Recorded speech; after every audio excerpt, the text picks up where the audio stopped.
Series की start में हमें सुपर हीरो एकेडमी का सीन दिखाया जाता है, जिस जगह पर काफी सारे स्टूडेंट आए हुए थे एक टेस्ट को देने के लिए। हमें फैंग को दिखाया जाता है जो कि एक गेम खेल रहा होता है और गेम खेलते हुए कहता है ये गेम काफी ज्यादा अमेजिंग है और मैंने काफी सारे ट्रेजर आइटम्स को हासिल कर लिया है। मुझे लगता है इन सब चीजों के बाद मैं फाइनल बॉस को डिफीट कर पाऊंगा। इसी के साथ ही एक थप्पड़ उसकी तरफ बढ़ता है और उसे जोरदार तरीके से गाल के ऊपर पड़ता है और ये थप्पड़ एक लड़की ने मारा होता है जिसका नाम यू होता है। वो इस जगह पर फैंग की दोस्त है। वो उससे कहने लगती है आज यहाँ पर तुम्हारा अवेकनिंग टेस्ट होने वाला है, मुझे लगा था तुम उसकी तैयारी कर रहे होगे लेकिन तुम तो इस जगह पर गेम खेल रहे हो।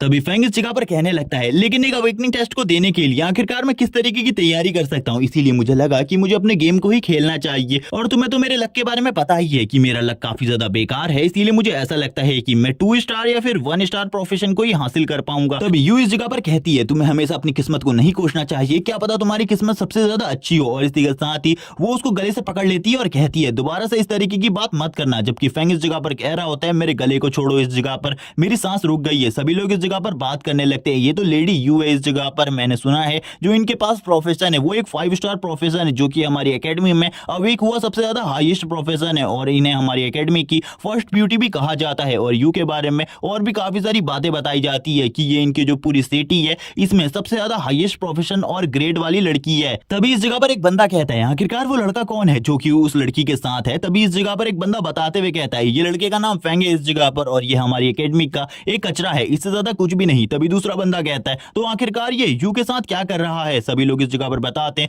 वो यू का बचपन से दोस्त है। इसी के साथ ही अब हमें इस वर्ल्ड के बारे में बताया जाता है कि गेम वर्ल्ड और ह्यूमन वर्ल्ड के मर्जर के बाद ये सारी चीजें स्टार्ट हुई। ह्यूमंस अवेक होने लगे और मॉन्स्टर्स और डंजन अपीयर होने लगी, जिससे जो ह्यूमंस थे वो काफी ज्यादा खतरे में आ गए और ह्यूमन वर्ल्ड के ऊपर एक खतरा बन गया, जिस वजह से काफी सारे लोग अवेक होने लगे। एक बंदे के अवेक होने का टाइम 18 साल तक होता है और 18 साल के बाद कोई भी ह्यूमन अवेक नहीं हो सकता। हमें काफी सारे स्टूडेंट को दिखाया जाता है जिनका आज सुपर हीरो एकेडमी के अंदर अवेकनिंग टेस्ट लिया जा रहा था, जिसमें हमारा मेन कैरेक्टर फैंग भी होता है।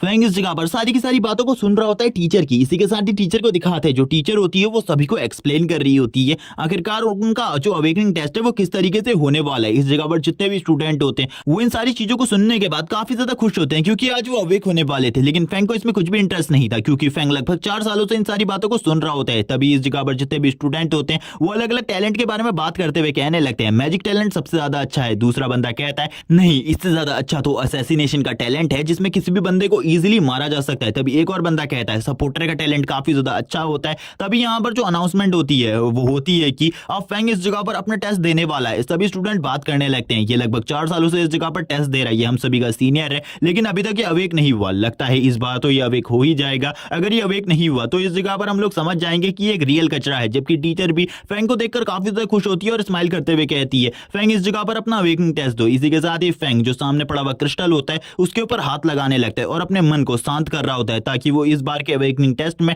काफी ज्यादा अच्छा परफॉर्म कर पाए। फैंग को देखकर टीचर कहती है शायद से तुम इस बार तो अवेक हो ही जाओगे, मुझे लगता है तुम इस बार अवेक होने ही वाले हो। तभी फैंग इस जगह पर कहता है हाँ शायद से इस बार मैं अवेक हो जाऊंगा क्योंकि मुझे इस स्टोन के अंदर से कुछ अलग सी फीलिंग्स आ रही है। और इसी के साथ ही जो फैंग के पास अवेकनिंग स्टोन होता है वो ग्लो करने लगता है इस जगह पर और इसी के साथ ही फैंग के सर के ऊपर एक स्टोन आ जाता है। सभी लोग इस जगह पर कहते हैं आखिरकार इसे कितने स्टार का टैलेंट मिलने वाला है, हमें देखना चाहिए इस जगह पर आखिरकार ये कौन से टैलेंट को अवेक करेगा। तभी फैंग उसी स्टोन के ऊपर हाथ को लगाए रखता है। टीचर कहती है इसका जो टैलेंट है वो इस जगह पर कोई ज्यादा पावरफुल टैलेंट नहीं होने वाला क्योंकि इसने 1 स्टार प्रोफेशन को चूज किया है। जैसे ही सभी बच्चे टीचर के मुंह से इस बात को सुनते हैं कि फैंग ने 1 स्टार प्रोफेशन अवेक किया है तो वो इस जगह पर हंसने लगते हैं और कहते हैं ये सही में एक कचरा है। इसी के साथ ही जो फैंग होता है वो इस जगह पर कहता है शायद से ये रिजल्ट गलत भी हो सकता है। तभी यहाँ पर हमें बताया जाता है जो 1 स्टार प्रोफेशन होता है वो सबसे ज्यादा लो रैंक का प्रोफेशन होता है। सभी लोग इस जगह पर सोच रहे होते हैं लेकिन आखिरकार उसने कौन से टैलेंट को अवेक किया होगा। तभी फैंग इस जगह पर कहते हैं आखिरकार मैं अवेक हो गया लेकिन इस तरीके से मैं बिल्कुल भी अवेक नहीं होना चाहता था,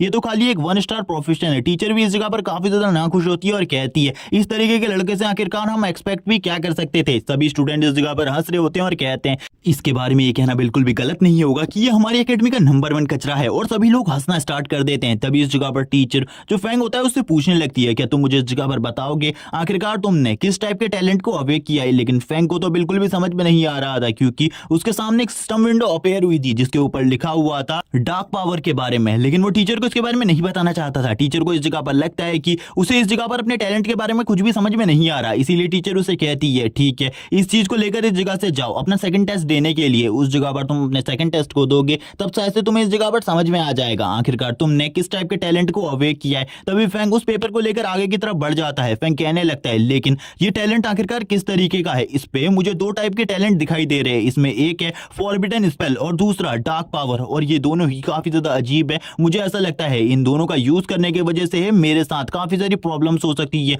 मुझे इन चीजों का यूज बिल्कुल भी नहीं करना चाहिए, लेकिन वो कुछ भी कर इनका एक बार यूज कर देखना चाहता था आखिरकार ये किस तरीके से वर्क करते हैं और किस तरीके के टैलेंट को मैंने इस जगह पर अवेक किया है, क्योंकि सभी लोग इस जगह पर उसे एक ट्रैश इंसान समझ रहे थे। वो जानना चाहता था ये टैलेंट किस तरीके से वर्क करता है। अभी वो इस जगह पर समझ जाता है सेकंड टेस्ट एरिया में उसे जाकर अपने इस टैलेंट को टेस्ट करना चाहिए। इसी के साथ ही जो उसकी सिस्टम विंडो होती है वो उसे उसके स्पेल्स के बारे में और भी ज्यादा जानकारी देने लगती है, लेकिन फैंग की ये सारी की सारी बातें दिमाग के ऊपर से जा रही थी। फैंग को इस जगह पर कुछ भी समझ में नहीं आ रहा होता। फैंग कहने लगता है जब मैं इन स्पेल को अपने आप से टेस्ट करके देख लूंगा तब मुझे इस जगह पर समझ में आ जाएगा आखिरकार इन स्पेल का यूज किस तरीके से किया जाने वाला है। अब फैंग भी इस जगह पर तैयार हो जाता है सेकंड टेस्ट देने के लिए, और इसी के साथ ही सेकंड टेस्ट की तरफ आगे बढ़ जाता है क्योंकि वो अपनी स्किल्स को देखना चाहता था। हमें दिखाया जाता है एक डंजन पोर्टल जो कि एक नॉर्मल डंजन पोर्टल था एक टेस्ट के लिए, जिसके अंदर सभी स्टूडेंट जा रहे होते हैं। हमें टीचर को दिखाया जाता है, टीचर इस जगह पर इन सभी को समझाती है उस जगह पर जाकर तुम लोगों को अपने टैलेंट दिखाने हैं ताकि हम लोगों को भी पता चल सके आखिरकार किस तरीके का टैलेंट तुम लोगों ने अवेक किया है। लेकिन उस जगह पर जाकर तुम लोग अपनी टीम नहीं बना सकते, तुम्हें अकेले अकेले ही मॉन्स्टर्स को हंट करना है। फैंग कहता है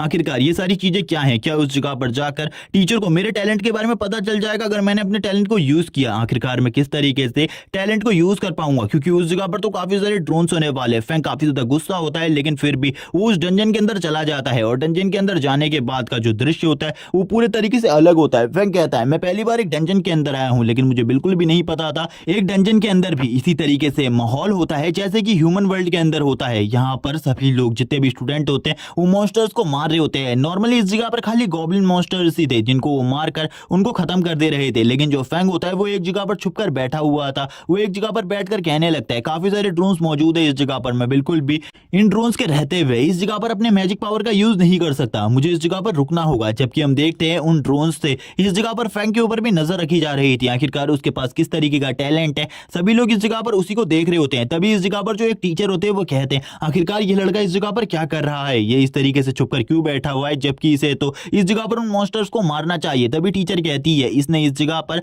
1 स्टार के प्रोफेशन को अवेक किया है और मुझे लगता है इसके पास डिफेंस टाइप टैलेंट होगा जिस वजह से ये फाइट नहीं कर रहा, क्योंकि एक डिफेंस टाइप टैलेंट वाला बंदा फाइट नहीं कर सकता। तभी दूसरा टीचर इस जगह पर बोलता है तो आखिरकार ये उस डंजन के अंदर गया ही क्यों है, इसे तो बाहर आ जाना चाहिए। लेकिन तभी जो दूसरे टीचर होते हैं वो इस जगह पर कहने लगते हैं सर इस जगह पर कुछ ना कुछ गड़बड़ है, इस जगह पर मुझे काफी ज्यादा डार्क पावर महसूस हो रही है और ये पावर काफी ज्यादा है। मुझे लगता है उस जगह पर कोई हाई लेवल का बीस्ट अपेयर हुआ है और ये हाई लेवल का बीस्ट काफी ज्यादा पावरफुल है और हमें जल्दी से जल्दी उस जगह पर जाना होगा, क्योंकि जो हमारे ड्रोन्स हैं उन्हें वो बीस्ट डिस्ट्रॉय कर रहे हैं। हम देखते हैं एक जो ड्रोन होता है वो इस जगह पर डिस्ट्रॉय हो जाता है और इसी के साथ ही जो बच्चे होते हैं वो भी इस जगह पर डरने लगते हैं, क्योंकि एक हाई रैंक का मॉन्स्टर इस जगह पर आ चुका था। और हम देखते हैं इस हाई रैंक के मॉन्स्टर को जिसके पास वुल्वरीन के जैसे ही क्लॉज होते हैं, और वो मॉन्स्टर इस जगह पर हंसते हुए कहने लगता है जितने भी लोग इस जगह पर मौजूद है जो कि हमें हंट करने के लिए आए हैं उन सभी को इस जगह पर खत्म कर दो। यहाँ पर सारे के सारे गॉब्लिन्स उसकी बात मान रहे होते हैं, क्योंकि ये गॉब्लिन इस जगह पर उन सभी का किंग बन चुका होता है और जोर जोर से हंसते हुए कहता है जितने भी लोग इस जगह पर मौजूद है उन सभी को मार दो। तभी एक ड्रोन भी उन सभी को कैप्चर कर रहा होता है, लेकिन तभी ही जो वो किंग लेवल का मॉन्स्टर होता है वो उस ड्रोन को भी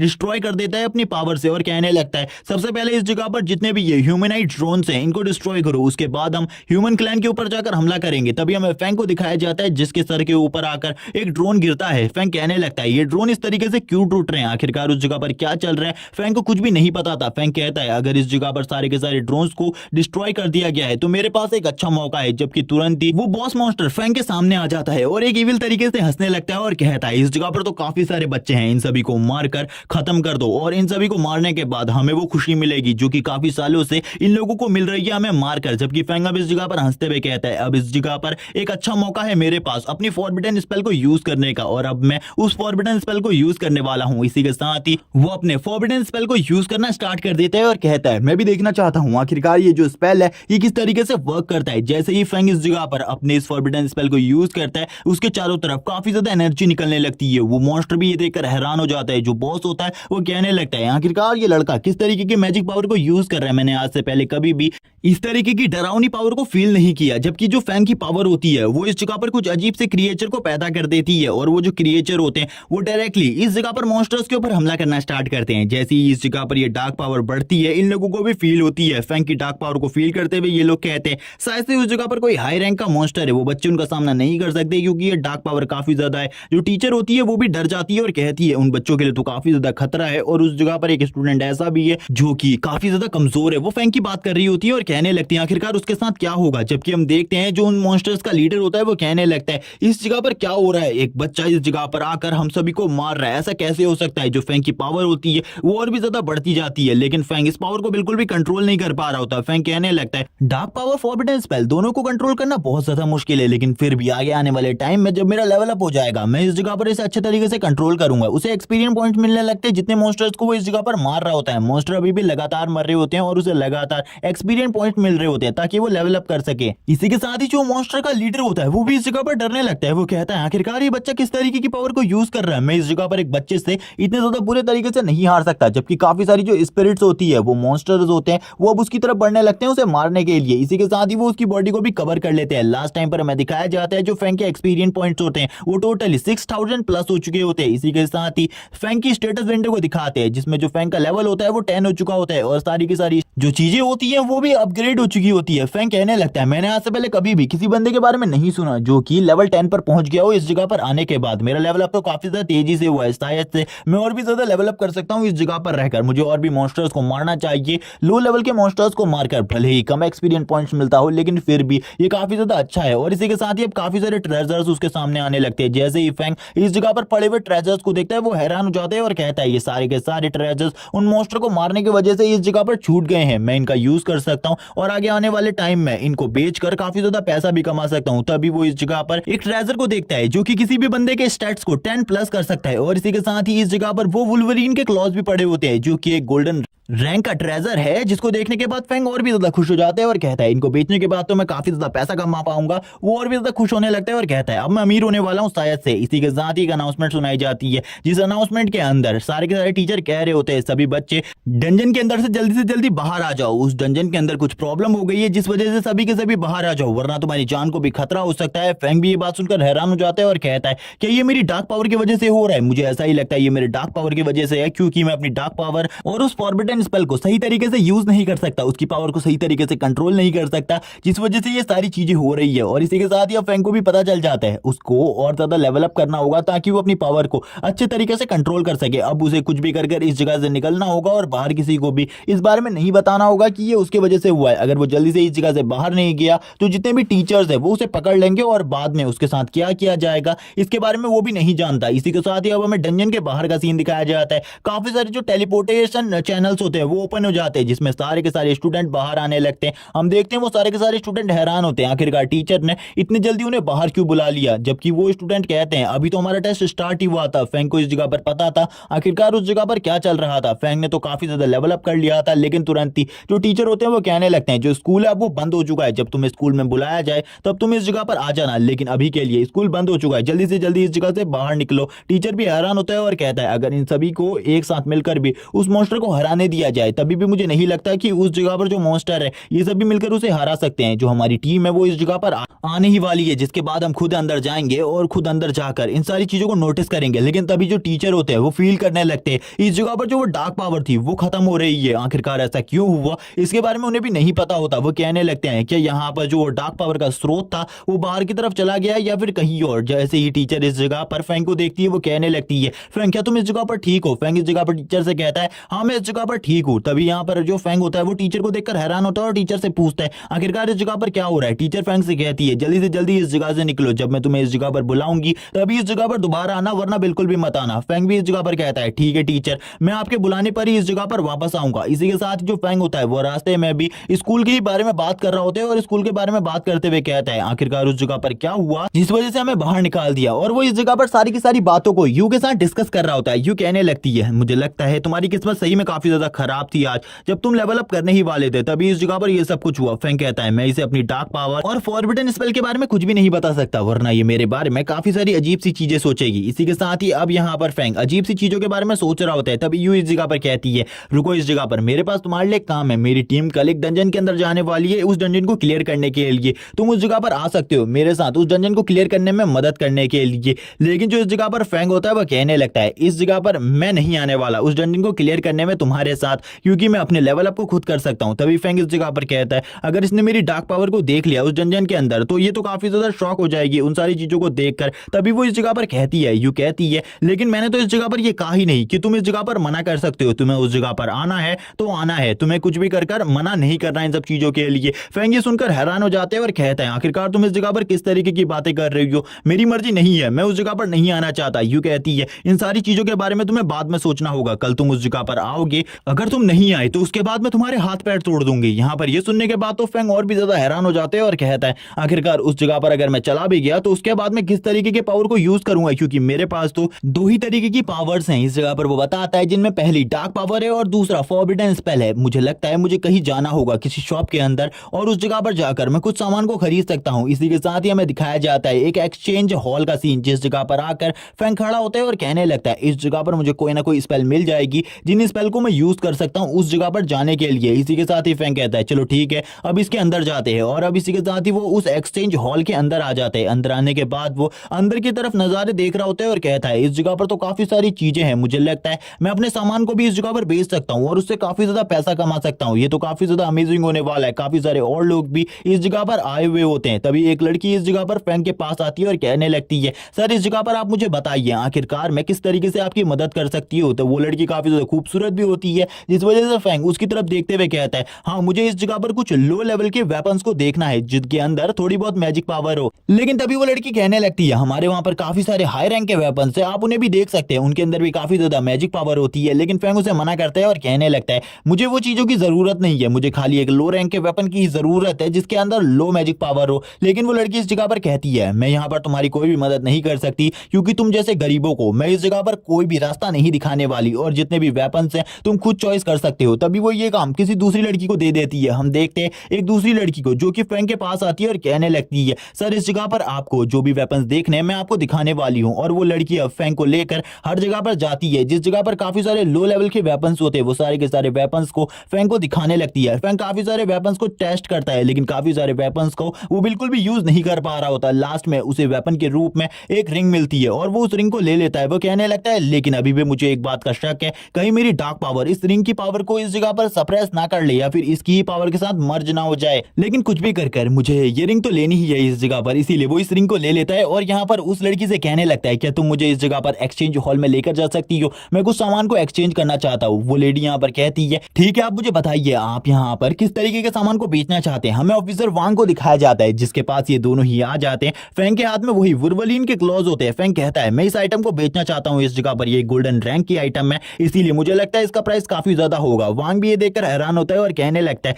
ये आइटम तो सही में काफी ज्यादा अमेजिंग है, इनकी डिमांड हमें काफी ज्यादा होती है, मुझे लगता है आज ही तुम्हारा जो आइटम है ये जरूर बिक जाएगा। फैंक कहता है मुझे इस जगह पर इसकी अच्छी कीमत चाहिए, इसीलिए अगर तुम इसका अच्छा प्राइस लगाओगे तभी मैं इस जगह पर बेचूंगा, वरना मैं बिल्कुल भी नहीं बेचूंगा। वांग भी कहने लगता है सर आप इस जगह पर वेट कीजिए, मैं इस आइटम का काफी ज्यादा अच्छा प्राइस लगाऊंगा, आपको चिंता करने की जरूरत नहीं है। इसी के साथ ही अब वो कहता है 2 मिनट इस जगह पर वेट कीजिए, मैं किसी को कॉल लगाकर इसके प्राइस के बारे में पूछ रहा हूँ, क्योंकि किसी ग्राहक का मुझे कॉल आया था ऐसी ही किसी चीज को खरीदने के लिए। इसी के साथ ही वो उस बंदे को कॉल लगाते हैं और कहने लगते हैं मेरे पास वो चीज आ चुकी है जिस तरीके की चीज की तुम्हें जरूरत थी, मुझे प्राइस बताओ आखिरकार तुम कितना प्राइस देने वाले हो इस चीज का। तभी हमें फैंक को दिखाते हैं जिसकी काफी ज्यादा अच्छे तरीके से खातिरदारी हो रही थी इस जगह के अंदर, और यहाँ पर तुरंत ही मैनेजर वांग आ जाते हैं। मैनेजर वांग इस जगह पर आने के बाद कहते हैं वो बंदे इस जगह पर 50,000 स्पिरिट स्टोन देने को तैयार है इन सारी चीजों के। ये बात सुनने के बाद तो साथ में बैठी हुई लड़की भी हैरान हो जाती है। तभी फैंक इस जगह पर कहता है ठीक है मुझे ये डील मंजूर है। तभी इस जगह पर जो वो बंदा होता है वो कहता है लेकिन इस चीज का 6% हम रखने वाले हैं अपने पास। फैंक इस जगह पर इस चीज के लिए मान जाता है और कहता है मैं अभी कुछ और इक्विपमेंट्स खरीदने वाला हूं इसीलिए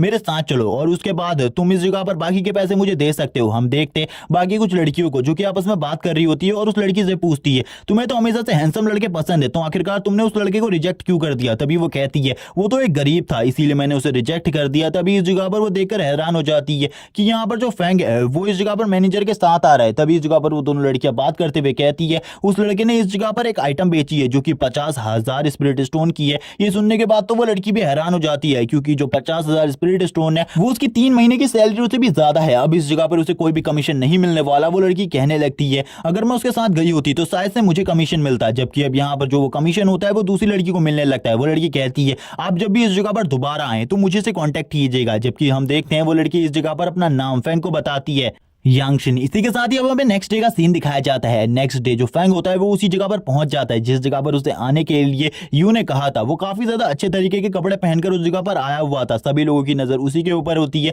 फैंग कहने लगता है जो इस जगह पर वो मेरी आइटम थी उसके ऊपर मेरी डार्क पावर का बिल्कुल भी यूज नहीं होता। मैंने कल रात उसका यूज कर देख लिया है, लेकिन इस जगह पर हमें बिल्कुल भी नहीं बताया जाता आखिरकार जो वो आइटम है वो किस तरीके से वर्क करती है और उसकी मैजिकल पावर क्या है। इसी के साथ ही फैंग को दिखाया जाता है जो कि इस जगह पर यू को देखकर यू से कहने लगता है तुमने इस जगह पर मुझे बुलाया था, मैं इस जगह पर आ चुका हूं। यू भी फैंग को देखकर खुश होती है और कहती है तुम भी इस जगह पर अच्छे तरीके से लेवल अप कर पाओगे और मैं तुम्हें लेवल अप करने के काफी सारे तरीकों के बारे में बताने वाली हूं। इसी के साथ ही वो इंट्रोडक्शन करवाती है फैंग को अपनी पूरी की पूरी टीम के साथ। सभी लोग इस जगह पर फैंग को देखकर काफी ज्यादा खुश होते हैं और कुछ लोग इस जगह पर फैंग को बिल्कुल भी पसंद नहीं कर रहे होते क्योंकि उन लोगों की नजर में फैंग एक कचरे के अलावा और कुछ भी नहीं होता। इस जगह पर जो यू होती है वो फैंग को कहने लगती है ये सभी मेरे काफी ज्यादा अच्छे टीममेट हैं। इसी के साथ ही कुछ लोग और आ जाते हैं इस जगह पर जो कि एक बंदे का नाम झांग होता है। झांग इस जगह पर फैंग को देखकर कहता है आखिरकार ये कचरा हमारे साथ क्यों आने वाला है। जैसे ही फैंग उस बंदे को देखता है वो कहने लगता है इस बंदे को देखकर मुझे ऐसा लग रहा है जैसे कि मैंने इस बंदे से 3 मिलियन इस जगह पर लोन पर ले रखा है। तभी यहाँ पर जो झांग होता है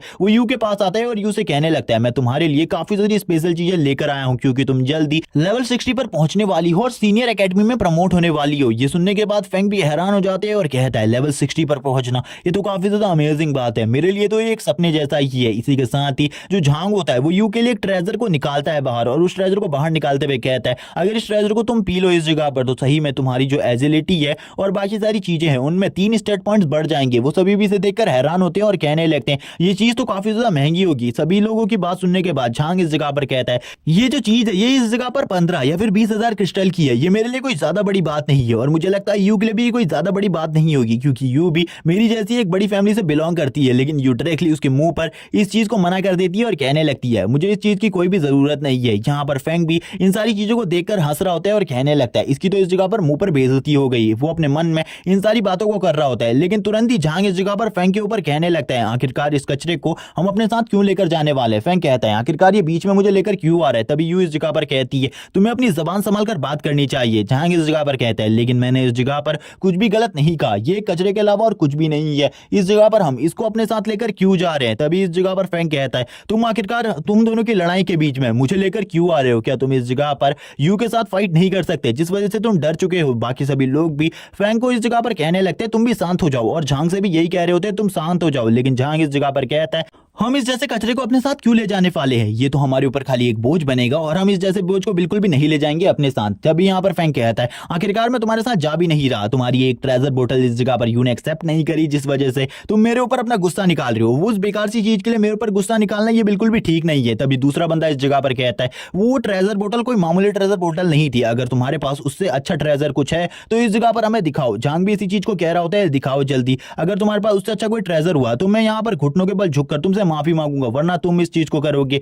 लेकिन फैंग तुरंत ही इस जगह पर एक ट्रेजर को बाहर निकालता है जो कि वही ट्रेजर होता है जो कि उसे कल के दिन में मिला था उन मॉन्स्टर्स को मारने के बाद। वो उस ट्रेजर को बाहर निकालता है और कहता है ये ट्रेजर इस जगह पर किसी भी बंदे के स्टेट पॉइंट्स में 10 पॉइंट्स को बढ़ा सकता है। यू भी यहाँ पर इस ट्रेजर को देखकर हैरान हो जाती है और कहती है हाँ शायद से ये वही ट्रेजर है। सभी लोग इस जगह पर ये देखकर हैरान होते हैं। तभी झांग इस जगह पर कहता है तुम इस जगह पर झूठ बोल रहे हो, ये यहाँ पर कोई भी रियल ट्रेजर नहीं है बल्कि ये फेक है इस जगह पर। तभी इस जगह पर फैंग उससे कहता है ठीक है इस चीज को इसे यू एक बार ट्राई करेगी और उसके बाद तुम्हें बताएगी क्या इस जगह पर ये सही है या फिर गलत। तभी यहाँ पर यू कहती है क्या सही में ये काफी ज्यादा एक्सपेंसिव है। फैंग कहता है ये तुम्हारे लिए है, जबकि यू के टीममेट भी इस जगह पर कहने लगते हैं मिस आपको एक बार इसे यूज करना चाहिए, हम भी देखना चाहते हैं क्या इस जगह पर ये सही का वही ट्रेजर है या फिर इस जगह पर ये एक फेक कॉपी है उसी ट्रेजर की। जैसे ही वो इस जगह पर इसे अपनी बॉडी के अंदर एब्जॉर्ब करती है सभी लोगों के पसीने छूट रहे होते हैं झांग के भी इस जगह पर क्योंकि सही में ये वही ट्रेजर होता है। तभी इस जगह पर फैंग कहता है अब तुम मुझे अपना एक्सपीरियंस बताओ। तभी यू इस जगह पर कहती है ये सही में वही ट्रेजर है, मेरे स्टैट पॉइंट्स में 10 पॉइंट्स ऐड हो चुके होते हैं। और यहाँ पर ये सुनने के बाद तो सभी लोग हैरान होते हैं। इसी के साथ ही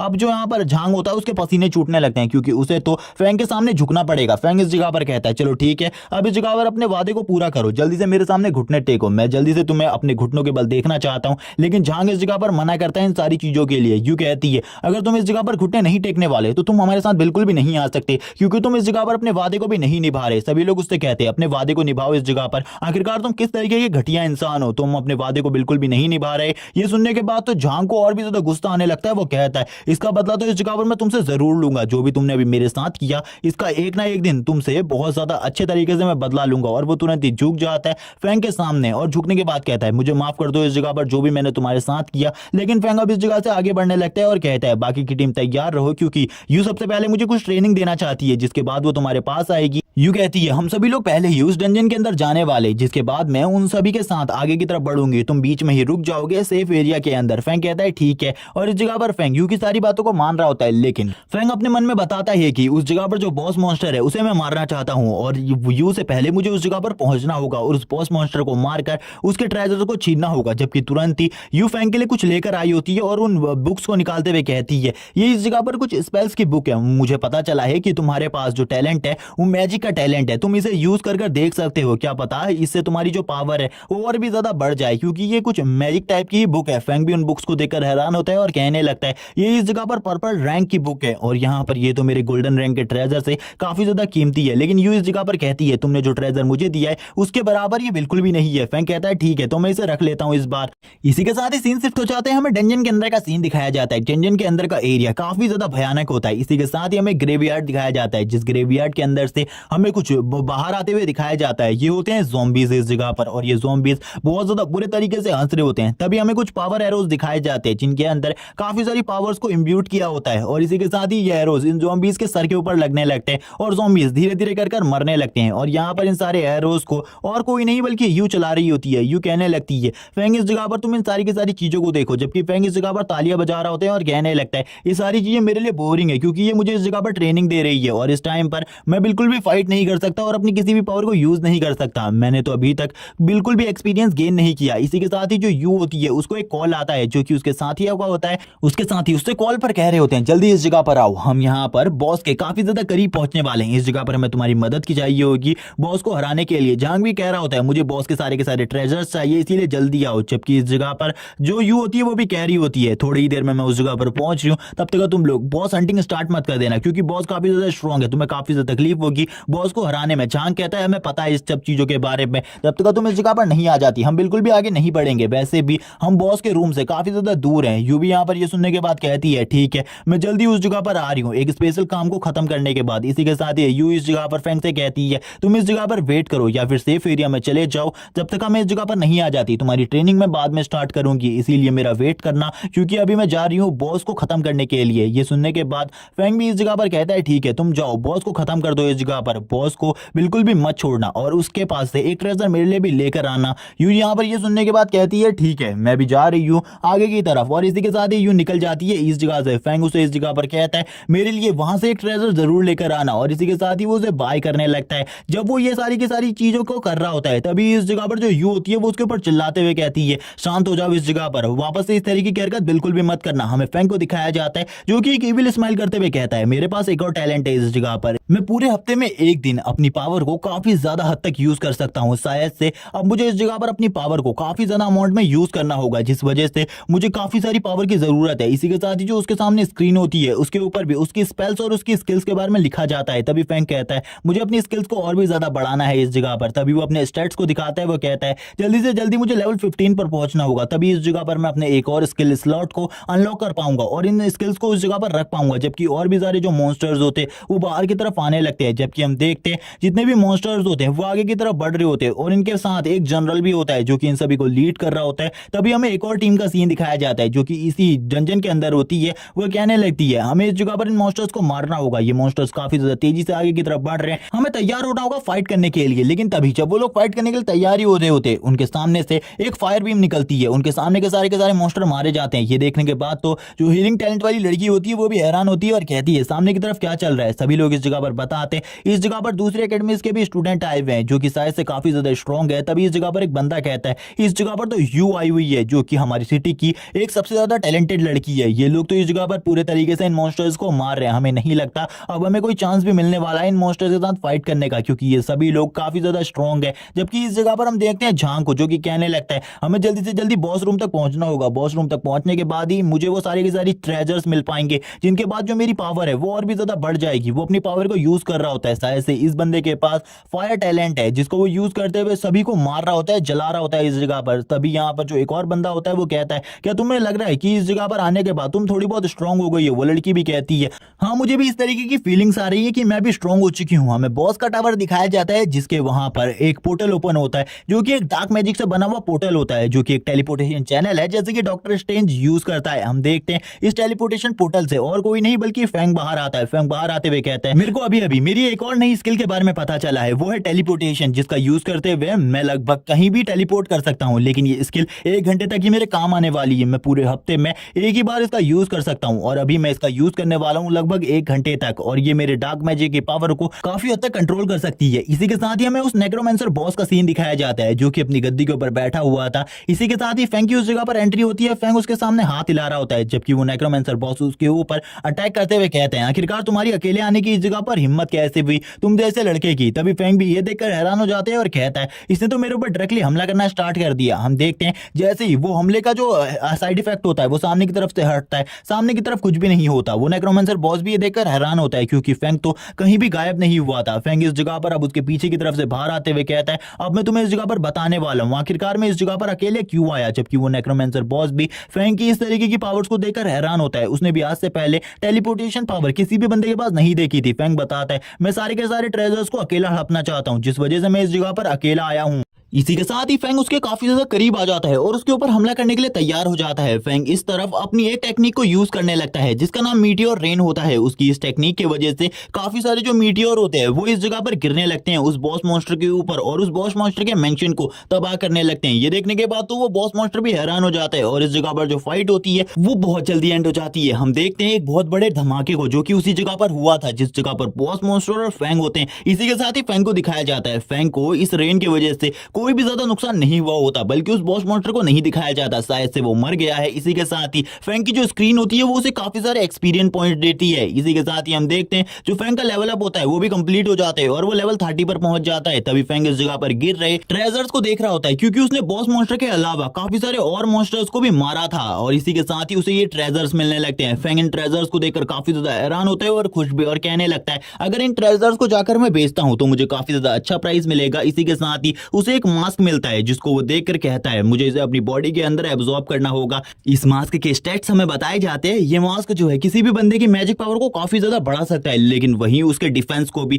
काफी ज्यादा वीक कर देता है, जिस वजह से फैंग कहता है मुझे कुछ भी कर कर इसे एब्जॉर्ब कर लेना चाहिए, क्योंकि इसके बाद जो मेरी पावर होगी मैजिक की वो काफी ज्यादा बढ़ जाएगी। तभी इस जगह पर जो उसका सिस्टम होता है वो उसे बताता है कि उसने इस जगह पर 2 हिडन ऑक्यूपेशन को अनलॉक कर लिया है। वो इस जगह पर किसी को भी अपने लिए चूज कर सकता है, लेकिन इस जगह पर हमें नहीं बताया जाता आखिरकार वो कौन सी क्लास को चॉइस करता है। इसी के साथ ही वो आगे की तरफ बढ़ने लगता है और काफी ज्यादा खुश होता है, और यहाँ पर कहने लगता है अब मुझे इस जगह पर कुछ ऐसे मिशंस को भी एक्सेप्ट कर लेना चाहिए जिनसे इस जगह पर मुझे काफी ज्यादा अच्छी कमाई हो सके और अच्छे ट्रेजर्स मिल सके। हमें सीन दिखाया जाता है यू और यू की टीम का, जिस जगह पर काफी ज्यादा डार्क एनर्जी फैली हुई थी, और ये सारी की सारी डार्क एनर्जी और किसी की नहीं बल्कि इस जगह पर फैंग की होती है। ये डार्क एनर्जी इस जगह पर जो मॉन्स्टर होते हैं उनको भी डरा रही होती है। इन लोगों को बिल्कुल भी समझ में नहीं आ रहा होता ये डार्क एनर्जी कहां से आ रही है। तभी इस जगह पर यू अपनी टीम से कहने लगती है अब हमें इस जगह से चलना चाहिए, क्योंकि जो ये डार्क एनर्जी का फ्लो है ये काफी ज्यादा बढ़ चुका है। लेकिन झांग इस जगह पर मना करने लगता है और कहता है मैं इस जगह से ट्रेजर लिए बिना नहीं जाऊंगा। तभी यू इस जगह पर कहती है तुम अगर मरना चाहते हो तो अकेले मरो। ये सुनने के बाद झांग को भी गुस्सा आ जाता है। हम देखते हैं यू इस जगह पर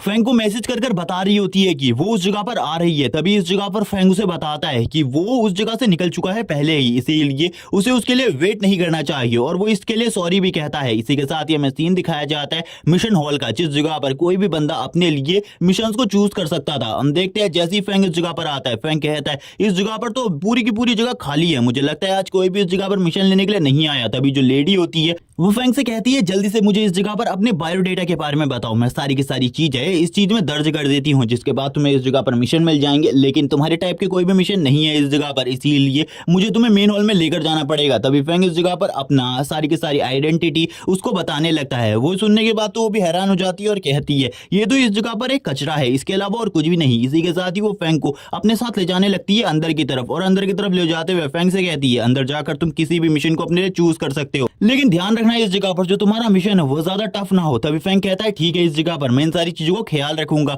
तभी जो फैंग होता है वो अंदर की तरफ देखने लगता है, अंदर काफी सारे मिशन होते हैं। फैंग कहता है मुझे इन सारे के सारे मिशन को चेक करना चाहिए। लेडी इस जगह पर एक ऑफिसर की तरफ देखने लगती है जो कि इस जगह पर लेडी से कुछ बात करने के लिए आया हुआ था। लेडी उस ऑफिसर से कहती है आखिरकार ऐसे क्या प्रॉब्लम हो गई जिस वजह से तुम इस जगह पर आए हो। तभी वो ऑफिसर लेडी को सारी की सारी बातें बताने लगता है। 2 बार उन्हें ऐसा अंदेशा हुआ है कि हमारी सिटी के अंदर कोई ऐसा मॉन्स्टर है जो कि काफी ज्यादा स्ट्रांग है, लेकिन बार बार उस मॉन्स्टर की एनर्जी गायब हो जा रही है और ये लोग इस जगह पर फैंग की एनर्जी के बारे में बात कर रहे हैं। तभी यहाँ पर वो लेडी कहती है मुझे भी इसके बारे में पता करना होगा, मुझे इसके बारे में ज्यादा चीजें नहीं पता। इसी के साथ ही फैंग के सामने उसका पहला मिशन आता है जिसमें उसे एक मॉन्स्टर को पकड़कर मारना था। फैंग इस मिशन को देखकर कहने लगता है इसकी डिफिकल्टी लेवल इस जगह पर ए है, क्या मुझे इस मिशन को एक्सेप्ट कर लेना चाहिए। इसी के साथ ही फैंग के सामने एक और मिशन आता है और यहाँ पर जो फैंग होता है वो उस दूसरे मिशन को एक्सेप्ट कर लेता है और उसको एक्सेप्ट करने के बाद काफी ज्यादा खुश होता है और कहने लगता है ये मिशन तो मेरे लिए काफी ज्यादा अच्छा होने वाला है, क्योंकि मुझे एक टेंपल के अंदर जाना है और वहां पर जाकर उसके हिडन बॉस को डिफीट करना है और इस मिशन के बारे में हमें जो भी चीजें हैं वो आगे चलकर बताई जाएंगी।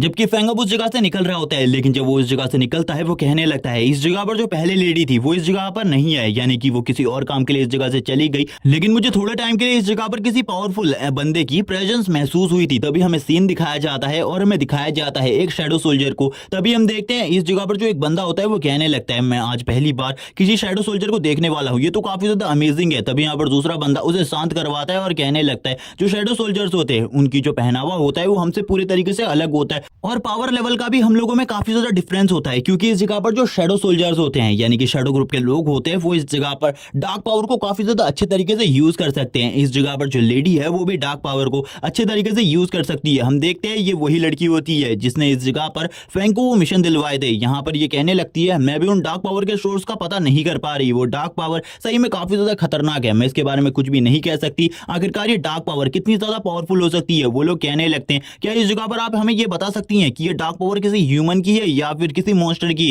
वो बंदा और भी क्वेश्चंस करने लगता है इस जगह पर उस लेडी से और कहता है क्या आपको लगता है कि ये जो पावर है ये डार्क पावर किसी ह्यूमन की हो सकती है। वो लेडी इसके लिए मना करती है और कहने लगती है ये जितनी ज्यादा डार्क पावर है इसको कोई भी ह्यूमन अपनी बॉडी के अंदर कंटेन नहीं कर सकता। मुझे लगता है ये कोई इतना कोई हाई लेवल का मॉन्स्टर है। यहाँ तक मुझे ऐसा भी लगता है कि इस मॉन्स्टर का लेवल किंग लेवल भी हो सकता है। अगर ये किंग लेवल का मॉन्स्टर हुआ तो हमारी पूरी की पूरी सिटी को वो तबाह करके रख देगा, हम उसका सामना बिल्कुल भी नहीं कर पाएंगे। जो लेडी होती है वो इन्हीं सब चीजों के बारे में सोचकर काफी ज्यादा घबरा रही होती है और कहने लगती है जैसे ही अगली बार तुम्हें उस डार्क एनर्जी के सिग्नल्स मिले मुझे उसके बारे में जल्दी से जल्दी बताओ, क्योंकि हम उस जगह पर जाकर उस मॉन्स्टर को पकड़ सकते हैं या फिर उसको मार सकते हैं, क्योंकि हमें पूरी टीम की जरूरत होगी उसको मारने के लिए। तभी एक और बंदा इस जगह पर कहता है हम अपने आसपास की सिटी से भी मदद बुला सकते हैं। तभी वो लेडी कहती है हमारी आसपास की सिटी में कोई भी सिटी इतनी ज्यादा स्ट्रांग नहीं है जो कि एक किंग लेवल के मॉन्स्टर का सामना कर सके, हमें दूसरी सिटीज से मदद चाहिए होगी जो कि काफी ज्यादा पावरफुल सिटीज हैं जहां पर काफी ज्यादा पावरफुल लोग रहते हैं। इसी के साथ ये हमें दिखाया जाता है फैंग को। जो फैंग होता है वो अपने घर में आने के बाद कहता है मैं अपने घर में आने के बाद अपने आप को काफी ज्यादा अच्छा फील कर पा रहा हूँ। इसी के साथ ही वो अपने मिशन के बारे में सोचने लगता है। जितने भी उसे आज ट्रेजर्स मिले वो काफी ज्यादा अमेजिंग थे, मुझे उनमें से कुछ ट्रेजर्स को बेचना होगा। इसी के साथ ही वो कहता है चलो ठीक है, मुझे यहाँ पर यू ने कुछ स्किल्स दी थी, उनको इस जगह पर मुझे अपने स्किल स्लॉट में लगा लेना चाहिए। इसी के साथ ही वो सबसे पहले एक प्रोटेक्टिव बैरियर वाली स्किल को इस जगह पर अपने स्किल स्लॉट में लगाने लगता है। उसका सिस्टम उसे बताता है इस जगह पर ये जो तुम्हारी स्किल है ये पूरे तरीके से अटैच हो चुकी है और इस जगह पर इसमें डार्क पावर की वजह से काफी सारे चेंजेस भी आ चुके हैं, जिस वजह से तुम्हारा जो प्रोटेक्टिव बैरियर होगा वो काफी ज्यादा स्ट्रांग होगा और हमेशा तुम्हारे चारों तरफ रहेगा। फैंग अब दूसरी स्किल के बारे में सोचने लगता है और कहता है क्या वो स्किल भी इस जगह पर अच्छे तरीके से अटैच हो पाएगी मेरी डार्क पावर के साथ। लेकिन यहाँ पर जो उसकी दूसरी स्किल होती है जो कि यू ने दी थी वो भी इस जगह पर अच्छे तरीके से अटैच हो जाती है। फैंग ये देखने के बाद काफी ज्यादा खुश होता है और कहने लगता है ये स्किल तो सही में अमेजिंग है, ये भी इस जगह पर मेरी डार्क पावर के साथ अच्छे तरीके से अटैच हो चुकी है। अब मुझे इस जगह पर कुछ और न्यू बुक्स को परचेस करना होगा। कल मैं जाऊंगा एक्सचेंज हॉल में और उस जगह पर कुछ न्यू बुक्स को परचेस करूंगा। नेक्स्ट का सीन दिखाया जाता जाता है एक्सचेंज हॉल में, जिस जगह पर वही लड़की खड़ी होती है जिसने थोड़े टाइम पहले जो फेंग था उसे एक गरीब इंसान समझकर इस जगह से निकाल दिया था। जबकि हम देखते हैं अब यहाँ पर वो फेंग से कहने लगती है, सर मैं आपकी क्या हेल्प कर सकती हूँ। फेंग इस जगह पर कहता है, यहाँ पर सिन को बुलाओ, मुझे यहाँ पर सिन की हेल्प की जरूरत है। तभी वो इस जगह पर कहती है, सिन इस जगह पर नहीं आ सकती,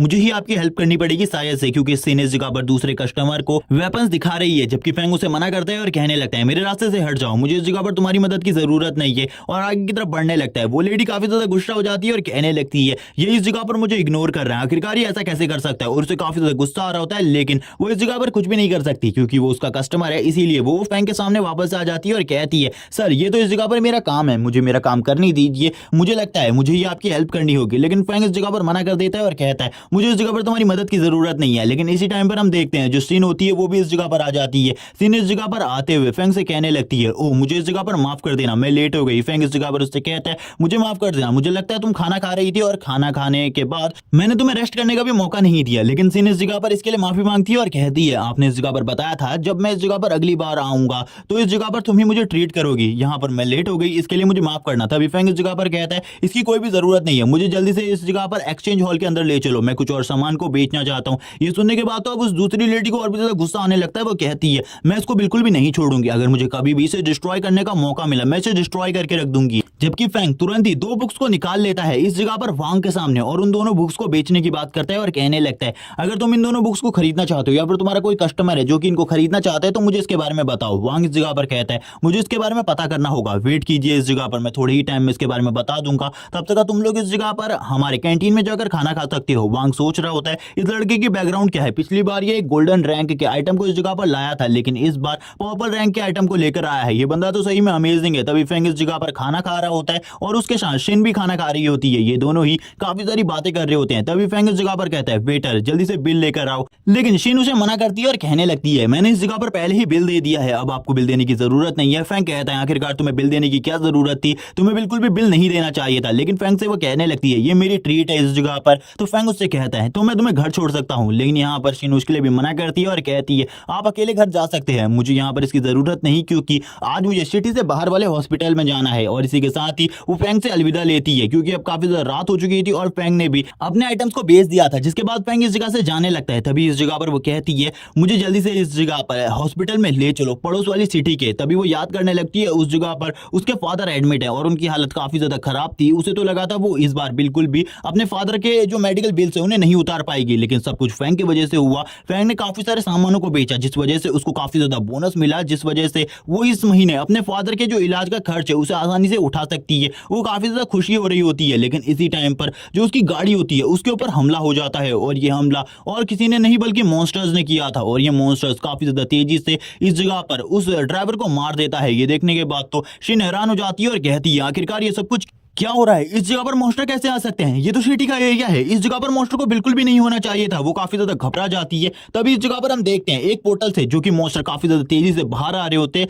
क्योंकि ये पोर्टल अभी अभी ओपन हुआ था, जिस वजह से ह्यूमंस को ज्यादातर चीजें इसके बारे में नहीं पता थी। लेकिन जो मॉन्स्टर थे वो लगातार हमला कर रहे होते हैं। तभी जो शिन होती है वो अपने कार के दरवाजे को ओपन करती है क्योंकि उसकी कार के ऊपर भी एक मॉन्स्टर था और वो तुरंत ही कार से नीचे की तरफ कूद जाती है। शिन कहती है, ये सब कुछ क्या हो रहा है, उसे कुछ भी समझ में नहीं आ रहा था। इसी के साथ ही अब उसके सामने एक मॉन्स्टर आ जाता है जो कि उसी की तरफ बढ़ रहा होता है। शिन भी ये देखकर डर रही होती है क्योंकि वो मॉन्स्टर काफी ज्यादा भयानक लग रहा था। शिन उस मॉन्स्टर की तरफ देखते हुए कहती है, क्या मैं मरने वाली हूँ। लेकिन इसी के बाद इस जगह पर एक आवाज सुनाई देती है जिस आवाज में कोई बंदा कह रहा होता है कि क्या ये जो ह्यूमंस है वो इतने ज्यादा कमजोर होते हैं, हम लोग इन्हें काफी ज्यादा आसानी से मार सकते हैं। ये बंदा काफी ज्यादा स्ट्रांग होता है और एक पोर्टल से बाहर निकला होता है। हमें सिटी का सीन दिखाया जाता है, सिटी में सब कुछ शांति से चल रहा होता है। लेकिन इसी के साथ ही जब वो बंदा इस जगह पर आता है वो मॉन्स्टर के साथ ही ह्यूमंस को मारने लगता है और इस जगह पर काफी ज्यादा बड़े बड़े धमाके हो रहे होते हैं। तभी हम देखते हैं जो मॉन्स्टर सिन के ऊपर हमला कर रहा होता है, सिन भी उस मॉन्स्टर के ऊपर हमला कर देती है अपनी पावर से। वो इस जगह पर एक मैजिक यूजर है लेकिन उसका मैजिक काफी ज्यादा कमजोर है। तभी यहाँ पर जो वो मॉन्स्टर होता है वो भी शिन के ऊपर हमला कर देता है। हम देखते हैं सिन के हमले की वजह से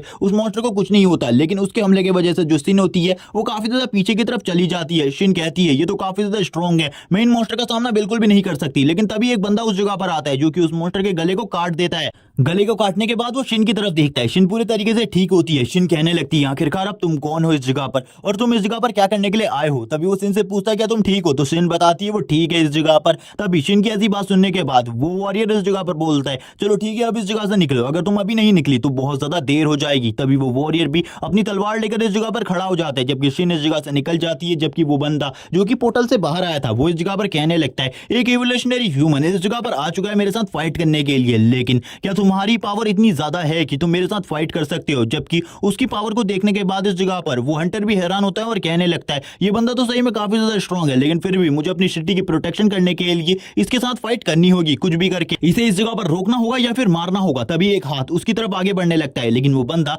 काफी ज्यादा पावरफुल होता है जिस वजह से वो उसे डॉच कर लेता है और कहता है ये आखिरकार किस तरीके की टेक्निक को यूज कर रहा है। तभी वो बंदा भी उस बंदे से पूछता है तुम एक ह्यूमन हो क्या, तुम इस जगह पर एक इवॉल्व ह्यूमन हो। लेकिन उसकी ऐसी बात सुनने के बाद वो बंदा इस जगह पर बोलने लगता है तुम जैसा एक इवॉल्व ह्यूमन मैं बिल्कुल भी नहीं हूं, तुम जैसा कचरा आखिरकार मैं क्यों ही बनना चाहूंगा, तुम एक कचरे के टुकड़े के अलावा और कुछ भी नहीं हो। उस बंदे का भी दिमाग सटकने लगता है इस जगह पर इस बंदे की इस तरीके की बात सुनकर और वो तुरंत ही आगे बढ़ता है और अपने वेपन के साथ उसके ऊपर हमला कर देता है। उसके पास जो वेपन है वो लाइटनिंग एट्रीब्यूट वाला वेपन है और वो लाइटनिंग एट्रीब्यूट को यूज करते हुए उस बंदे के ऊपर हमला करता है, लेकिन वो बंदा उस जगह पर ही खड़ा रहता है और अपने पंच की पावर को इस जगह पर उस अटैक से टकरा देता है। जबकि हम देखते हैं वो जो लाइटनिंग अटैक होता है वो भी इस जगह पर रिफ्लेक्ट हो जाता है उसके इस अटैक की वजह से, और वो बंदा जो कि वॉरियर इस जगह पर सभी लोगों को बचाना चाहता था वो भी पीछे की तरफ जाने लगता है। वो इसकी पावर को देखकर हैरान था, वो कहता है हम दोनों का लेवल शायद से सेम ही होगा, लेकिन फिर भी ये इस जगह पर इतना ज्यादा स्ट्रॉन्ग कैसे हो सकता है। तभी हम देखते हैं इस जगह पर वो बंदा अपनी किसी पावर को यूज करने लगता है और कहता है चलो ठीक है मैं तुम्हें अपनी और ज्यादा पावर दिखाने वाला हूं, और इसी के साथ ही वो इस जगह पर अपनी पावर को और ज्यादा बढ़ा देता है। जैसे ही वो अपनी पावर को और ज्यादा बढ़ाता है वो बोलता है मुझे लगता है तुम्हारी सिटी में ऐसा कोई भी नहीं है जो कि मुझे डिफीट कर सके, इसीलिए इस सिटी पर कब्जा करना मेरे लिए काफी ज्यादा आसान होगा क्योंकि तुम तो मेरा मैच बिल्कुल भी नहीं हो। इसी के साथ ही वो आगे बढ़ने लगता है और उस वॉरियर के ऊपर हमला कर देता है। हम देखते हैं ये वाला हमला जो होता है वो उस वॉरियर की चेस्ट के ऊपर लगता है जिस वजह से उस वॉरियर का ब्लड निकलने लगता है और ब्लड के साथ ही वो वॉरियर काफी ज्यादा दूर तक पीछे की तरफ जाकर गिरता है। वो कहने लगता है इतनी आसानी से मैं बिल्कुल भी नहीं हार सकता। जबकि वो बंदा इस जगह पर हंस रहा होता है और कहने लगता है अब इस सिटी पर कंट्रोल करना मेरे लिए काफी ज्यादा आसान हो जाएगा, मैं इस जगह पर इस पूरी की पूरी सिटी के ऊपर रूल कर पाऊंगा। लेकिन जब वो इस तरीके की बात ही कर रहा होता है तभी जो उसका लॉकेट होता है वो चमकने लगता है और उसके अंदर से एक आवाज आती है इस जगह पर भूलो मत जो ये पावर है ये तुम्हें मैंने दी है, अगर तुमने इस जगह पर मुझे धोखा देने की कोशिश करी कभी भी मैं तुमसे इस पावर को छीन सकता हूं और तुम्हें पूरे तरीके से खत्म कर सकता हूं। जबकि वो बंदा इस जगह पर कहता है लॉर्ड मुझे इन सब चीजों के बारे में याद है, ये पावर आपने मुझे दी है और मैं आपके लिए हमेशा लॉयल रहूंगा। इसी के साथ ही हम देखते हैं उसके लॉकेट से और भी आवाजें आने लगती है और इसी के साथ ही एक पोर्टल ओपन होता है जिसके अंदर से वो जो लॉकेट वाला शख्स होता है वो बाहर आता है और कहने लगता है हमेशा इस जगह पर अगर तुम मेरे लॉयल रहोगे तो यही तुम्हारे लिए अच्छा होगा, जिस दिन भी तुमने मेरे खिलाफ जाने की कोशिश करी मैं उसी टाइम पर तुम्हें मार डालूंगा। वो बंदा भी इस जगह पर घबरा रहा होता है और कहता है मास्टर मैं कभी भी आपके ऑर्डर को इस जगह पर मना नहीं करूंगा और कभी भी आपके खिलाफ जाने की कोशिश नहीं करूंगा। उसका मास्टर हंसने लगता है और कहता है ये तो तुम्हारे लिए अच्छी चीजें होंगी जो तुम करोगे, अगर तुमने कभी भी मेरी बात को नहीं माना तुम्हारी जो मौत होगी वो काफी ज्यादा बुरी होगी, इसीलिए इन सारी चीजों के बारे में हमेशा याद रखना। तभी हमें सीन दिखाया जाता है फैंग का। जो फैंग होता है वो भी इसी जगह पर मौजूद होता है और वो इस जगह पर एक वॉशरूम से बाहर आ रहा होता है और कहने लगता है बाहर आकर आखिरकार इस जगह पर चल क्या रहा है। तभी वो जैसे ही बाहर आता है वो देखकर हैरान हो जाता है, काफी सारे लोगों की लाशें पड़ी हुई हैं और काफी सारे मॉन्स्टर उसी के आसपास है। तभी फैंग कहता है आखिरकार ये मॉन्स्टर सिटी के अंदर कैसे आए, इसके बारे में फैंग को भी नहीं पता होता। फैंग इस जगह पर लोगों की लाशों को देखने लगता है, वो कहता है इन मॉन्स्टर ने तो इस जगह पर काफी ज्यादा तबाही मचा दी है, काफी सारे लोगों को मार दिया है, अब इस जगह पर क्या करना होगा। तभी वो मॉन्स्टर फैंग की तरफ भी आगे बढ़ने लगता है फैंग को मारने के लिए, क्योंकि उसे नहीं पता था जो फैंग है वो काफी ज्यादा स्ट्रॉन्ग है। इसी के साथ ही फैंग अपनी पावर को यूज करता है और उस मॉन्स्टर को उसी जगह पर मार देता है और मारने के बाद कहता है मुझे यहाँ पर इस जैसे घटिया मॉन्स्टर का सामना नहीं करना है, जो भी बंदा इन सारी चीजों को कर रहा है उसे खत्म करना होगा। तभी हम देखते हैं फैंग इस जगह पर काफी ज्यादा गुस्सा हो जाता है, जो भी बंदा ये सब कुछ कर रहा था उसके लिए फैंग को और भी ज्यादा गुस्सा आने लगता है। वो कहता है उस बंदे को तो मैं काफी ज्यादा बुरी मौत देने वाला हूँ। फैंग ने इस जगह पर अपनी एक स्किल को यूज किया था, इस स्किल के बारे में हमें ज्यादा चीजें नहीं बताई जाती, लेकिन ये स्किल इस जगह पर फैंग ने उसी एक्सचेंज हॉल से ली है। फैंग बताता है इन स्किल्स को लेने के लिए फैंग ने काफी ज्यादा पैसों को खर्च किया है। इसी के बाद ही अब फैंग वापस से अपनी कॉस्ट्यूम को पहन लेता है और इसी के साथ ही बाहर की तरफ जाने लगता है और बाहर की तरफ आते हुए कहता है अब इस जगह पर जो भी इन मॉन्स्टर्स को रूल कर रहा है मैं उसे खत्म करने वाला हूँ। लेकिन जैसे ही फैंग बाहर आता है, बाहर के नजारे को देखकर हैरान हो जाता है, क्योंकि इस जगह पर जो डीमन आर्मी का जनरल होता है वही बंदा जो कि उस मॉन्स्टर को अपना लॉर्ड मानता है, वो इस जगह पर लोगों को मार रहा होता है काफी ज्यादा बुरे तरीके से। वो जैसे ही इस जगह पर फैंग को देखता है वो कहता है शायद से तुम इस जगह पर स्ट्रॉन्ग हो और मेरा सामना कर सकते हो, चलो ठीक है अब फाइट करते हैं इस जगह पर। और वो फैंग की तरफ भी आगे बढ़ने लगता है फैंग को मारने के लिए। तभी इस जगह पर जो फैंग होता है वो कहता है क्या तुम्हें सही में लगता है इस जगह पर तुम मेरे अगेंस्ट में फाइट कर सकते हो। वो फैंग को चारों तरफ से पकड़ लेता है और कहता है अब तो तुम इस जगह पर मरने वाले हो, तुम इन सब चीजों के बारे में बात कैसे कर सकते हो। लेकिन वो फैंग की स्ट्रेंथ और पावर को देखकर हैरान हो जाता है, क्योंकि फैंग इस जगह पर अपनी डार्क पावर को यूज कर रहा होता है और उसकी डार्क पावर काफी ज्यादा स्ट्रांग होती है। उस बंदे का जो हाथ बंद हो चुका था वो भी इस जगह पर ओपन होने लगता है। वो बंदा कहता है ऐसा कैसे हो सकता है, इस जगह पर इस बंदे के पास इतनी ज्यादा डार्क पावर कैसे हो सकती है, ये तो इस जगह पर मुझे बराबरी की टक्कर दे रहा है, ऐसा नहीं हो सकता। तभी हम देखते हैं जो उसका लॉर्ड होता है वो भी इन सारी चीजों को देख रहा होता है और कहने लगता है इस चीज को देखने के बाद तो मुझे भी इस जगह पर फीलिंग आ रही है डेथ की, और अब ये बंदा बिल्कुल भी नहीं बच पाएगा। तभी वो इस जगह पर सामने की तरफ देखता है, जो फैंग होता है उसके पीछे एक डार्क एंटिटी उसकी तरफ घूर रही होती है, जो कि काफी ज्यादा स्ट्रॉन्ग डार्क एंटिटी है। और सामने वाले बंदे का जो डीमन लॉर्ड होता है वो भी इस एंटिटी को देखकर घबरा रहा होता है और कहने लगता है अब मुझे इस जगह पर समझ में आ रहा है इस बंदे के पास इतनी डार्क पावर कैसे है, लेकिन इसके बारे में हमें कुछ भी नहीं बताया जाता। फैंग इस जगह पर अपनी किसी स्किल को यूज कर रहा होता है। तभी वो कहता है चलो ठीक है अब टाइम आ चुका है इस फाइट को एंड करने का। इसी के साथ ही फैंग अपनी पावर को यूज करता है और अपनी आंखों को ओपन करता है, और हम देखते हैं उसकी बॉडी से जो प्रेशर होता है वो काफी ज्यादा अमाउंट में रिलीज हो रहा होता है, जिस वजह से उस बंदे का हाथ पूरे तरीके से टूट जाता है और टुकड़ों में चेंज हो जाते हैं। अब हम देखते हैं उस बंदे की मसल्स को जो कि पूरे तरीके से चेंज हो चुकी थी। वो बंदा कहने लगता है आखिरकार तुम ऐसा कैसे कर सकते हो, इस जगह पर तुमने मेरी पावर को मुझसे अलग कर दिया, ऐसा बिल्कुल भी नहीं हो सकता, तुम इतने ज्यादा स्ट्रॉन्ग नहीं हो सकते। जबकि हम देखते हैं अब जो फैंग होता है वो उसके ऊपर लगातार हमले कर रहा होता है, जबकि अब वो जो डीमन लॉर्ड होता है वो इस जगह पर अपनी आर्मी को वापस आने को कह रहा होता है काफी सारे पोर्टल से। अब जो उसकी आर्मी बाहर आ रही होती है वो अब पूरे तरीके से अंदर की तरफ भागने लगती है, और वो पोर्टल भी इस जगह पर सील होने लगते हैं, क्योंकि उस डीमन लॉर्ड को बहुत ज्यादा डर लग रहा था फैंग को देखकर। वो कहने लगता है अब जो बाहर का रेलम है उससे पूरे तरीके से हमारे कनेक्शन को कट कर दो। जबकि वो बंदा अपने ऑरा को रिलीज करते हुए कहता है मैं तुम्हें बिल्कुल भी नहीं छोड़ूंगा, तुमने मुझसे मेरी पावर को छीन लिया। फैंग कहता है बिना पावर के अब तुम इस जगह पर मेरा क्या बिगाड़ने वाले हो। इसी के साथ ही अब हमें एक वॉइस बताती है कि जितने भी ह्यूमंस इस वर्ल्ड में अवेक होते उन सभी को अपनी पावर को इंक्रीज करने के लिए या फिर अपनी पावर को और ज्यादा बढ़ाने के लिए डार्क पावर की जरूरत होती है। जबकि जो भी बंदा डार्क पावर को एब्जॉर्ब करता है वो एक लिमिटेड अमाउंट में ही डार्क पावर को यूज कर सकता है। ज्यादा अमाउंट में अगर तुम डार्क पावर को यूज करोगे तो तुम्हारी बॉडी उसे बिल्कुल भी नहीं संभाल पाएगी, जिस वजह से तुम्हारी बॉडी के साथ काफी सारे रिएक्शन हो सकते हैं। इसी के साथ ये सीन दिखाया जाता है उसी बंदे का जिसके ऊपर जो फैंग होता है वो अटैक कर देता है और इसी जगह पर इस बंदे को मार देता है। लेकिन इसे मारने के बाद भी वो बंदा इस जगह पर कहने लगता है तुम भी इस जगह पर जरूर मरोगे और तुम्हारी मौत इससे भी ज्यादा बुरी होगी। जबकि फैंग इस जगह पर अपने पसीने को साफ करते हुए कहता है अगर तुम इसी तरीके की बकवास करना चाहते हो तो कर सकते हो, क्योंकि मैं इस जगह पर बिल्कुल भी नहीं डरने वाला, तुम जैसे किसी बंदे से तो बिल्कुल भी नहीं। और वो इन्हीं सब बातों को कहने के बाद एक लंबी सांस लेता है और कहता है मुझे यहाँ पर अभी और भी ज्यादा स्ट्रांग बनना होगा, क्योंकि मैं इस बंदे का सामना नहीं कर पाता अगर मेरे पास वो फॉरबिडन स्पेल की पावर नहीं होती, तो इसीलिए मुझे कुछ ना कुछ और करना होगा। जबकि अब हमें सिटी का सीन दिखाया जाता है जिस जगह पर जितने भी मॉन्स्टर होते हैं उनको देखते हुए जो शैडो आर्मी होती है वो भी इस जगह पर आ चुकी होती है और बाकी आर्मीज और हंटर्स भी बाहर आ चुके थे इन मॉन्स्टर्स को मारने के लिए। इस जगह पर जो वो शैडो लीडर होती है वो कहने लगती है